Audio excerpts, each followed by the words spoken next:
नमस्कार, मैं रविंद्रनाथ त्रिपाठी, सहायक आचार्य बीएड विभाग, Saket girls PG college, Dahila Mau, Pratapgarh. आप सभी व्यूअर्स का साकेत ऑनलाइन क्लासेस में स्वागत करते हैं। आज हम लोग पढ़ेंगे प्रश्नावली क्या होती है,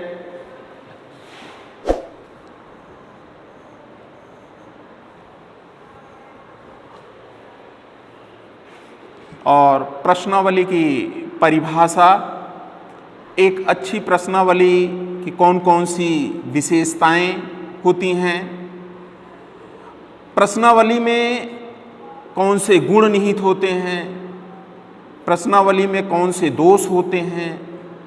अर्थात दोष का सीधा सा अभिप्राय सीमाओं से है।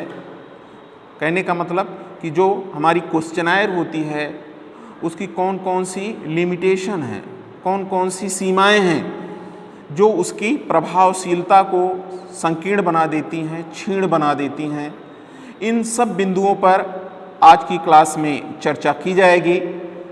तो अब आज का प्रकरण औपचारिक रूप से शुरू करते हैं और देखते हैं कि प्रश्नावली क्या है। प्रश्नावली क्या है, इसको जानने से पूर्व हम आप लोग यह जान लें कि यह एक शोध यंत्र, रिसर्च टूल्स के रूप में इसे देखा जाना और समझा जाता है। जब एक शोधार्थी या रिसर्चर परिकल्पना का निर्धारण करने के उपरांत निदर्शन प्रक्रिया संपादित कर लेता है तो उसके बाद उसके सामने यह चुनौती होती है कि वह किस शोध यंत्र के माध्यम से सामग्री का संकलन करे, आंकड़ों का संकलन करे।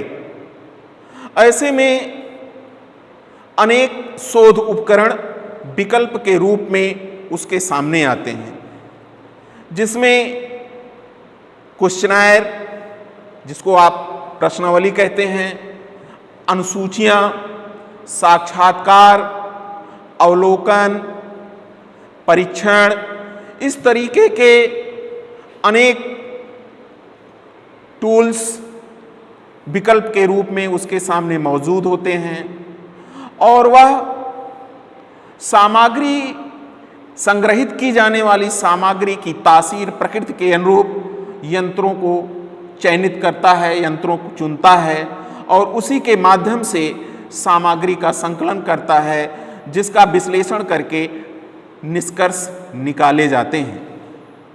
इस तरह टूल सिलेक्शन एक बहुत ही महत्वपूर्ण स्थान रखता है संपूर्ण शोध प्रक्रिया में। शोध परिणाम की सार्थकता, वैधता, विश्वसनीयता, प्रभावशीलता, बहुत कुछ इस बात पर डिपेंड करती है, निर्भर करती है कि सामग्री चयन हेतु, आंकड़ों के संग्रहण हेतु, जिसको आप डाटा कलेक्शन कहते हैं, के लिए किस टूल्स का प्रयोग शोधार्थी द्वारा किया जा रहा है। ऐसे में एक बहुत ही पॉपुलर, प्रसिद्ध, लोकप्रिय शोध यंत्र है प्रश्नावली, जिसे शोधार्थी बहुत लाइक करते हैं, बहुत पसंद करते हैं। और पसंद करने का जो सबसे बड़ा कारण है, आधारभूत कारण है, वह है इसकी सरलता। क्रिएशन से लेकर के एडमिनिस्ट्रेशन तक, निर्माण से लेकर के प्रशासन तक प्रश्नावली में सरलता का गुण निहित रहता है। इस सरलता के कारण ज़्यादातर शोधार्थी अपने शोध कार्य में सामग्री संकलन हेतु प्रश्नावली का उपयोग करते हैं। ये तो प्रश्नावली को लेकर के एक सामान्य सी परिचर्चा, सामान्य रूपरेखा या एक भूमिका बनाने का प्रयास हमने किया, जिससे कि आप आगे बताई जाने वाली बातों को सरलता और सहजता से समझ सकें। अब प्रश्न उठता है कि प्रश्नावली क्या है। तो वास्तव में प्रश्नावली प्रश्नों का एक पुंज होती है, गुच्छा या समूह होती है, जो उत्तरदाता को लिखित रूप में उत्तर देने हेतु प्रस्तुत की जाती है। यहां एक तथ्य और स्मरणीय है कि प्रश्नावली और अनुसूची दोनों में प्रश्नों की श्रृंखला निहित होती है, किंतु दोनों में एक बेसिक डिफरेंस है। दोनों के बेसिक डिफरेंस को जानना भी बहुत आवश्यक है, और वह आधारभूत अंतर, बेसिक डिफरेंस यह है कि प्रश्नावली में उत्तरदाता और शोधार्थी या प्रश्नकर्ता का आमने सामने होना आवश्यक नहीं है, अनिवार्य नहीं है। अर्थात प्रश्नावली निर्मित करके प्रश्नों के समूह का संचयन कर, प्रश्नों को क्रिएट करके, क्वेश्चन क्रिएट करके वो डाक द्वारा भी उत्तरदाता के पास भेज दी जाती है, और एक निश्चित समय सीमा में उत्तरदाता उस प्रश्नावली के उत्तर भर करके वह जो है प्रश्नकर्ता के पास भेज देता है, शोधार्थी के पास भेज देता है।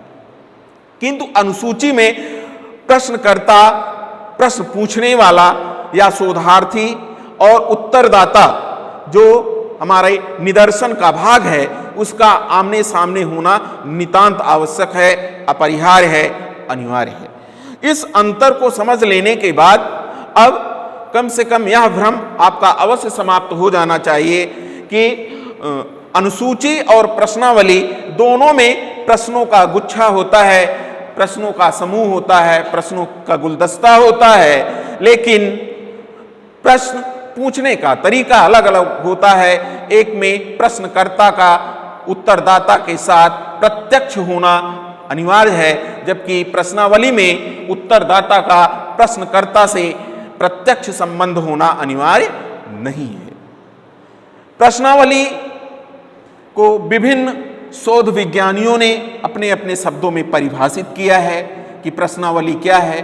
तो प्रश्नावली का सामान्य अर्थ आप इतना ही जानिए कि प्रश्नावली एक ऐसा शोध यंत्र होता है जिसमें प्रश्नों का एक समूह निहित रहता है, और उत्तरदाता उन प्रश्नों का उत्तर लिखकर प्रश्नकर्ता को प्रेषित करता है। अब शोध विज्ञानियों द्वारा प्रतिपादित प्रश्नावली की कुछ परिभाषाओं को देख लेते हैं। इन परिभाषाओं के आलोक में प्रश्नावली को समझना और आसान सरल हो जाएगा, उसके स्वरूप को निश्चित कर पाना और आसान हो जाएगा। तो इसमें पहली परिभाषा है लुंडबर्ग के अनुसार। नाम ध्यान से सुन लीजिए, लुंडबर्ग के अनुसार। लुंडबर्ग महोदय ने लिखा है प्रश्नावली के बारे में कि मूल रूप से प्रश्नावली प्रेरणाओं या उत्तेजनाओं, कहीं कहीं प्रेरणा शब्द भी आपको मिलेगा, कहीं कहीं उत्तेजना शब्द मिलेगा। अंग्रेजी दोनों की अलग अलग है, बट यहाँ स्टिमुलस शब्द आप ज्यादा समझिएगा, उत्तेजना शब्द, क्योंकि प्रेरणा शब्द भले ही यूज किया जा रहा है हिंदी में, बट उसकी इंग्लिश मोटिवेशन होती है, तो मोटिवेशन नहीं है, स्टिमुलस है, उत्तेजना। तो मूल रूप से प्रश्नावली उत्तेजनाओं का एक समूह है जिसके प्रति शिक्षित लोग मौखिक व्यवहार कर, निरीक्षण कर अपना उत्तर प्रस्तुत करते हैं। परिभाषा दोबारा से सुन लीजिए। मूल रूप से प्रश्नावली उत्तेजनाओं का एक समूह है जिसके प्रति शिक्षित लोग अपने व्यवहार को मौखिक रूप से प्रदर्शित ना करके लिखित रूप से प्रदर्शित करते हैं। ये उनकी पूरी परिभाषा है। अगली परिभाषा है प्रोफेसर पीबी यंग के अनुसार। ये भी एक शोध विज्ञानी थे और इन्होंने लिखा है कि समाज वैज्ञानिक, यानी समाज के क्षेत्र में, सोशल सेक्टर में, सामाजिक क्षेत्र में जो शोध कार्य करने वाले हैं, यानी समाज वैज्ञानिक प्रश्नावली को प्रमुख माप योग्य सामाजिक घटना के अध्ययन के एक सहायक उपकरण के रूप में प्रयुक्त करते हैं। जो सामाजिक या समाज वैज्ञानिक होते हैं वो प्रश्नावली को प्रमुख माप योग्य सामाजिक घटना के अध्ययन के एक सहायक उपकरण के रूप में प्रयुक्त करते हैं। अगली परिभाषा है बोगार्ड्स के अनुसार। बोगार्ड्स ने लिखा है कि प्रश्नावली विभिन्न व्यक्तियों को उत्तर देने हेतु दी गई प्रश्नों की एक तालिका है। बहुत अच्छी परिभाषा। इस परिभाषा से प्रश्नावली के बारे में ज़्यादा सटीक ढंग से समझा जा सकता है कि प्रश्नावली क्या है। तो बोगार्ड्स ने बहुत ही सीधे सीधे सधे शब्दों में लिखा है कि प्रश्नावली विभिन्न व्यक्तियों को उत्तर देने हेतु दी गई प्रश्नों की एक तालिका है। इससे निश्चित प्रमापीकृत परिणाम प्राप्त होते हैं जिनका सारणीयन किया जा सकता है और सांख्यिकी उपयोग भी संभव है। ये उनकी पूरी परिभाषा है और बहुत ही बेस्ट अच्छी परिभाषा है। अगली परिभाषा है गुड तथा हैट के अनुसार। कहीं कहीं हार्ट भी शब्द लिखा हुआ मिल जाएगा, आप कंफ्यूज मत होइएगा। कहीं कहीं आपको गुड तथा हैट शब्द मिलेगा। तो गुड तथा हैट महोदय ने लिखा है कि प्रश्नावली एक प्रकार का उत्तर प्राप्त करने का साधन है। प्रश्नावली एक प्रकार का उत्तर प्राप्त करने का साधन है जिसका स्वरूप ऐसा होता है कि उत्तरदाता उसकी पूर्ति स्वयं करता है। और अगली परिभाषा है डेविस तथा जॉनसन के अनुसार। डेविस तथा जॉनसन ने लिखा है कि प्रश्नावली प्रश्नों का व्यवस्थित संग्रह है। ये भी परिभाषा बहुत अच्छी है। प्रश्नावली प्रश्नों का व्यवस्थित संग्रह है जिसे एक निर्देशित जीव संख्या को उत्तर प्राप्त करने के लिए दिया जाता है। परिभाषा पुनः सुन लीजिए। डेविस तथा जॉनसन के अनुसार प्रश्नावली प्रश्नों का व्यवस्थित संग्रह है जिसे एक निर्देशित जीव संख्या को उत्तर प्राप्त करने के लिए दिया जाता है।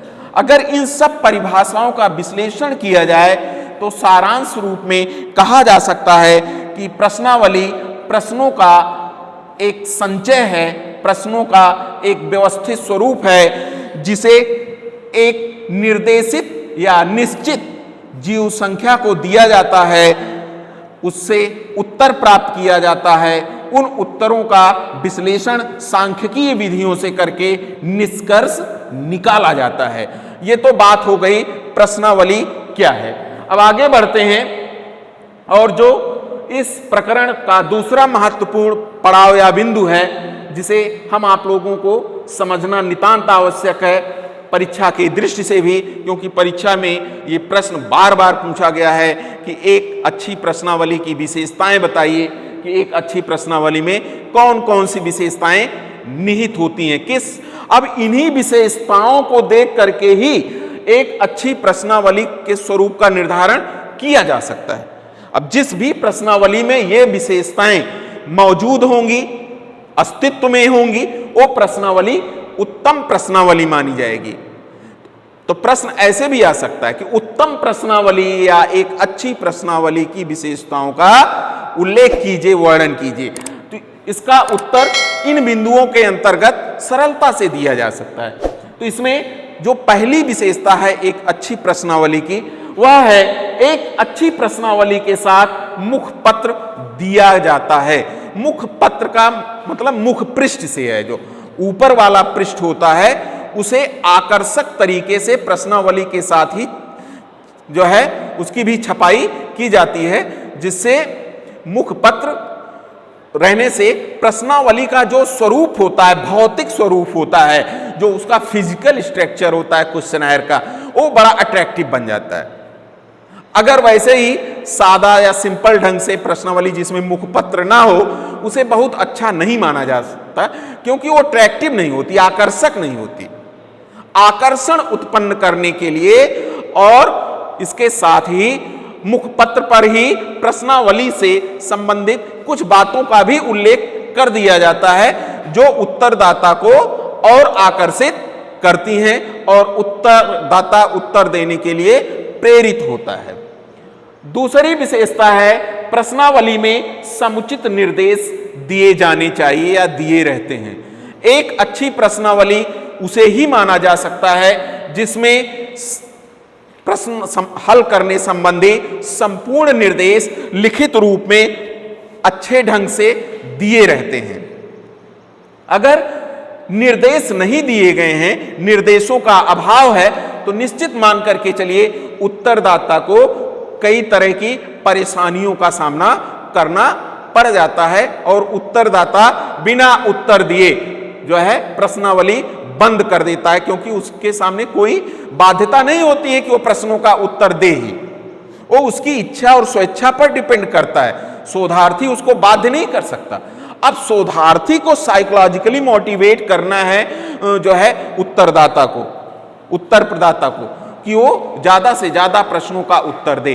और ऐसे में जो निर्देश होते हैं वो निर्देश उत्तरदाता का मार्गदर्शन करते हैं, उत्तरदाता के कार्य को सरल बना देते हैं। इसलिए एक अच्छी प्रश्नावली के लिए यह विशेषता आवश्यक है कि उसमें जो प्रश्न संबंधी, प्रश्न हल करने संबंधी जो निर्देश हों स्पष्ट रूप से दिए जाने चाहिए। तीसरा है प्रश्नों का आकार छोटा तथा बोधगम्य होना चाहिए।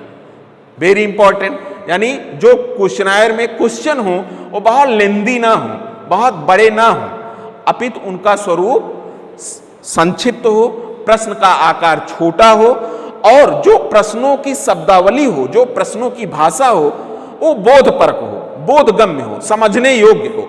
बहुत अधिक कठिन भाषा का, दुरूह भाषा का प्रयोग नहीं करना चाहिए। प्रयास यह करना चाहिए कि हमारे उत्तरदाता को जिस भाषा का अभिज्ञान है प्रश्न उसी भाषा में, सरल भाषा में दिए गए हों और प्रश्न संक्षिप्त रूप में दिए गए हों। बहुत बड़े बड़े आकार के प्रश्न उचित नहीं माने जाते। अब चौथी विशेषता है अच्छी प्रश्नावली की, प्रश्नावली का आकार स्वच्छ तथा आकर्षक हो। इसका सीधा संबंध प्रश्नावली की स्वरूप से है, उसके बाह्य कलेवर से है। कहने का अभिप्राय है कि प्रश्नावली के प्रत्येक पृष्ठ साफ सुथरे होने चाहिए, उसमें किसी प्रकार की गंदगी इत्यादि ना हो, स्याही इत्यादि गिरी ना हो, कभी कभी तेल इत्यादि गिर जाता है। इससे क्या होती है, छपाई खराब हो जाती है, उसके अट्रैक्शन में कमी होती है और देखने में बड़ा भद्दापन लगता है। तो एक अच्छी प्रश्नावली वही हो सकती है जो साफ सुथरी हो, स्वच्छ हो, आकर्षक हो, पठनीय हो। अगली विशेषता है प्रश्न नैतिक मूल्य एवं आस्था के प्रतिकूल नहीं होनी चाहिए। इसका अभिप्राय है कि प्रश्नावली या क्वेश्चनायर में जिन प्रश्नों को स्थान दिया जा रहा है वो नैतिक मूल्य, आस्था या पूर्वाग्रह से संबंधित न हो। यदि वो नैतिक मूल्य, धार्मिक मूल्य या किसी के आस्था के प्रतिकूल हैं तो उत्तरदाता ऐसे प्रश्नों के उत्तर देने से बचेगा। ऐसे प्रश्नों का उत्तर वो पूरी सहजता से नहीं दे पाएगा और शोधार्थी का पूरा परिश्रम बेकार चला जाएगा। अतः क्वेश्चनायर बनाते समय इस बात का विशेष ध्यान रखना चाहिए कि प्रश्न ऐसे हों जो किसी नैतिक मूल्य, पूर्वाग्रह या आस्था से जुड़े हुए ना हो। अगली विशेषता है प्रश्नों की व्यवस्था वर्गानुसार होनी चाहिए। संपूर्ण प्रश्नावली को कई वर्गों में विभाजित कर लेना चाहिए, ठीक है, प्रश्नों के स्वरूप और विशेषता के अनुरूप, और उसी वर्गानुरूप प्रश्नों को संगठित कर देना चाहिए। इससे प्रश्नावली का कलेवर, आंतरिक और बाह्य दोनों रूप से बहुत ही उत्तम बन जाता है, आकर्षक बन जाता है, प्रभावशाली बन जाता है और उत्तरदाता भी सरलता और सहजता के साथ उत्तर देने हेतु प्रेरित होता है। अगली विशेषता है प्रश्नों की प्रकृति वस्तुनिष्ठ होनी चाहिए। प्रश्न कैसे हों? वस्तुनिष्ठ हों। अब वस्तुनिष्ठ प्रश्न तो आप जानते ही हैं कि जिनका उत्तर बिल्कुल सीमित होता है या निश्चित होता है, निश्चित उत्तर वाले, इसको वस्तुनिष्ठ प्रश्नों की के स्थान पर निश्चित उत्तर वाले प्रश्न जो है के रूप में समझना चाहिए, अर्थात प्रश्नावली में निश्चित उत्तर वाले प्रश्न रहने चाहिए। फिर अगली विशेषता है प्रश्नों की व्यवस्था सरल से जटिल क्रम में होनी चाहिए। जो प्रश्न प्रश्नावली में दिए जाएं, चाहे वर्गवार दिए जाएं या वैसे ही दिए जाएं, उन प्रश्नों की व्यवस्था, उन प्रश्नों का क्रम, उन प्रश्नों का संगठन सरल से जटिल की ओर होना चाहिए। और अंतिम विशेषता है प्रश्नों की संरचना में बहुअर्थी शब्द प्रयुक्त ना किए जाएं। कभी कभी ऐसा होता है कि एक शब्द के अनेक अर्थ निकल आते हैं। ऐसे में प्रश्नों की संरचना करते समय जो है शोधार्थी को इस बात का विशेष ध्यान रखना चाहिए कि वह बहुअर्थी शब्दों के प्रयोग से बचे। तो ये तो बात हो गई एक अच्छी प्रश्नावली की विशेषताएं। अब आगे बढ़ते हैं और इस प्रकरण का जो अगला महत्वपूर्ण बिंदु है, अगला महत्वपूर्ण पड़ाव है वह है प्रश्नावली के गुण। प्रश्नावली, इसको गुण या लाभ के रूप में भी आप इंगित कर सकते हैं कि शोधार्थी को प्रश्नावली टूल्स या प्रश्नावली को रिसर्च टूल्स के रूप में यूज करने पे कौन कौन से लाभ मिलते हैं, कौन कौन से जो है ऐसी बातें होती हैं जो उसे प्रश्नावली को यूज करने के लिए प्रेरित करती हैं। तो इसमें पहला है प्रश्नावली के द्वारा विस्तृत क्षेत्र से सूचना प्राप्त की जा सकती है।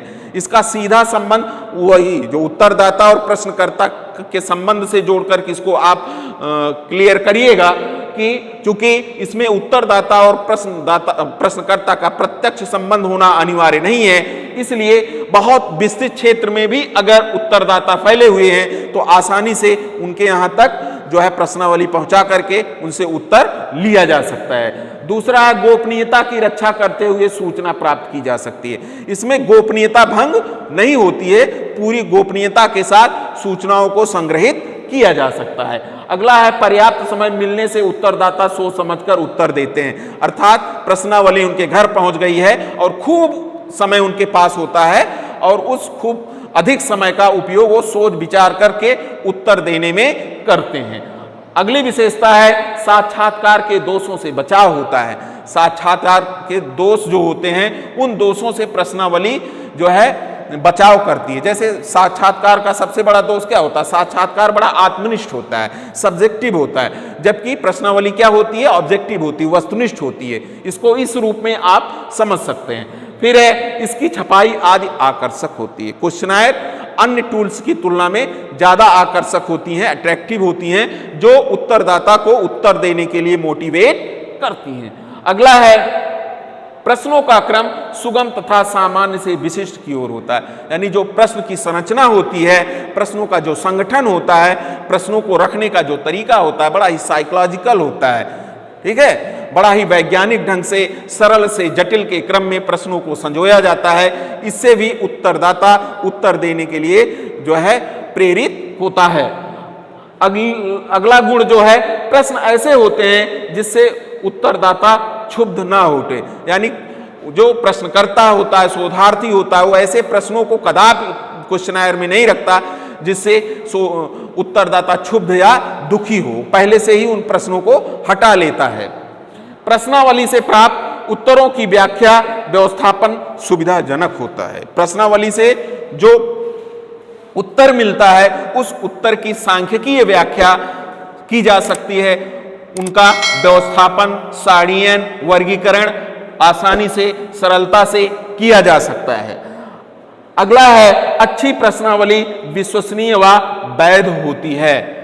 विश्वसनीय और वैधता, वस्तुनिष्ठता, ये जो किसी परीक्षण के अच्छे मानदंड हैं, उन मानदंडों में वस्तुनिष्ठता, विश्वसनीयता, वैधता ये बहुत महत्वपूर्ण माने जाते हैं और इन मानदंडों का अनुपालन प्रश्नावली द्वारा संभव होता है। प्रश्नावली में इन मानदंडों का अनुपालन सुनिश्चित होता है।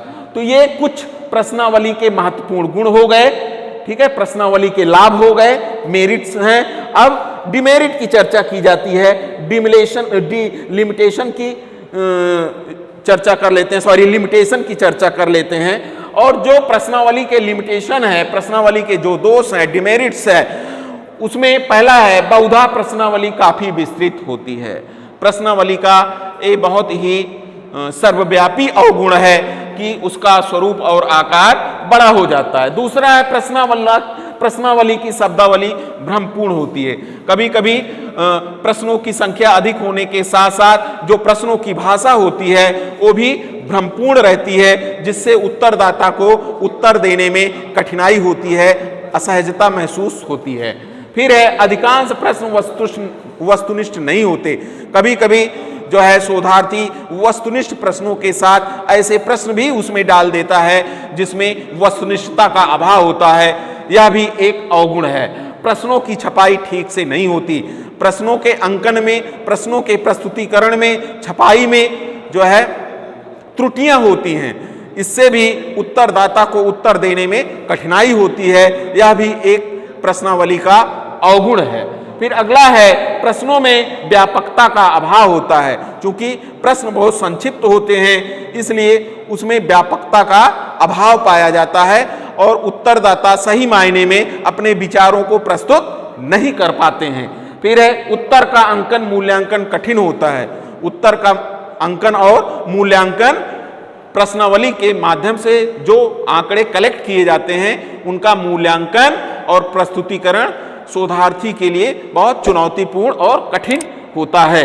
फिर है समय से उत्तर नहीं प्राप्त हो पाता। क्योंकि इसमें प्रत्यक्ष संपर्क नहीं रहता उत्तरदाता प्रश्नकर्ता का, इसलिए उत्तरदाता प्रश्नावली को दबा करके रख लेता है। कभी कभी तो रिमाइंडर तक भेजना पड़ जाता है शोधार्थी को, तब जा करके उसे ख्याल आता है कि हमें इन प्रश्नों का उत्तर दे करके वापस भी करना है। ऐसे में समय बड़ा खर्च हो जाता है और किसी भी शोधकार के लिए, किसी भी शोधार्थी के लिए समय बड़ा महत्वपूर्ण होता है। तो आज हम आप लोगों ने रिसर्च मेथोडोलॉजी के अंतर्गत एक महत्वपूर्ण टॉपिक प्रश्नावली के बारे में अध्ययन किया और हमें आशा नहीं पूर्ण विश्वास है कि अब आप प्रश्नावली से जुड़े हुए प्रश्नों के अधिकांश उत्तर देने में स्वयं को समर्थ और योग्य पाएंगे। इन्हीं सब शब्दों के साथ आप लोगों से विशेष आग्रह है कि आप हमारी संस्था के इस YouTube चैनल को सब्सक्राइब करें, वीडियो को लाइक एंड शेयर करें, जिससे हम लोगों का उत्साह वर्धन हो। धन्यवाद।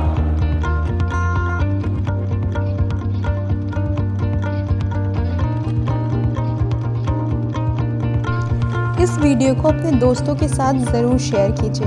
अगर इस टॉपिक पर आपके कोई भी क्वेश्चन है तो नीचे कमेंट करके पूछिए, हम उत्तर देने का प्रयास करेंगे। और अगर आपने अभी तक हमारे चैनल को सब्सक्राइब नहीं किया है तो तुरंत सब्सक्राइब करिए, साथ ही बेल आइकन पर क्लिक करें ताकि आगे आने वाले सभी वीडियो आप तक पहुंचते रहें और आप हमसे यूं ही जुड़ें।